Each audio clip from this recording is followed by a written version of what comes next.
ഇന്ന് നമ്മുടെ ഒരു കുഞ്ഞു പൂച്ച അറിയാതെ ഷെഡിന് മുകളിൽ നിന്ന് താഴെ വീണ് മഴവെള്ളത്തിലേക്ക് വീണുപോയി. അമ്മ ദേ പിണങ്ങിയിരിക്കുക. ഈ കുരുത്തങ്ങിട്ട കുഞ്ഞുങ്ങളെയും കൊണ്ട് ഞാൻ തോറ്റുവന്ന്. ഒരു സ്ഥലത്ത് അടങ്ങിയിരിക്കുകയില്ല. അവൻ വന്നിട്ട് സോറി അമ്മ, ഇനി ശ്രദ്ധിച്ചോളാം എന്നൊക്കെ പറയുന്നുണ്ട്. എന്നിട്ടൊന്നും അമ്മയുടെ ദേഷ്യം പോകുന്നില്ല. എണീറ്റിട്ട് അതിന് പാല് കൊടുക്കടി. നീ എന്താ ഇങ്ങനെ പിണങ്ങിയിരിക്കുന്നത്? വാ മോനെ കുഞ്ഞെ പാടാ. അമ്പടി മീനിനെ വിളിക്കും പോലെ വിളിക്കട്ടെ. വാ മോനു വാ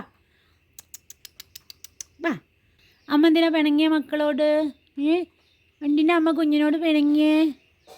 കുഞ്ഞേ എന്തിനാ അമ്മ പിണങ്ങിയ? എന്താ പാല് തരാത്തേ? തരാൻ പറയേ. അമ്മേനോട് പാല് തരാൻ പറ. ബേക്കോട്ട് നടക്കുന്നോ?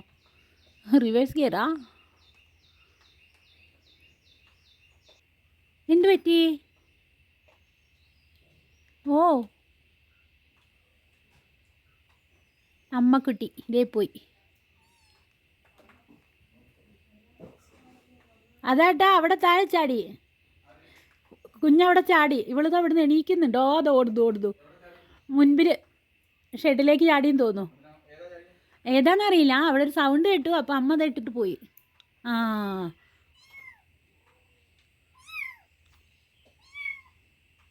ബാബാ, ഇതാ നിന്റെ കുട്ടി ഇവിടെ വിറകിൻ്റെ ഉള്ളിൽ കുടുങ്ങിപ്പോയി. ബാടി. അവിടുന്ന് ഗുറെന്ന് പറഞ്ഞാലൊന്നും അതിന് കയറി വരാൻ പറ്റില്ല കേട്ടോ. ബാബാ എടുത്തിട്ട് പോ വന്നിട്ട്. ഇതേ പാവ ഇവിടെ കിടന്ന് കരയുന്നു. അതിന് വഴിയൊന്നും അറിയത്തില്ല സ്റ്റെപ്പ് കയറാൻ. നീ ഇറങ്ങി വാ. ഇറങ്ങി വന്ന് എടുത്തിട്ട് പോ. എൻ്റെ കുട്ടി താഴെ വീണ് പോയോ? ശ്രദ്ധിക്കണ്ടേ? നോക്കാതെ നടന്നിട്ടല്ലേ താഴെ വീണേ.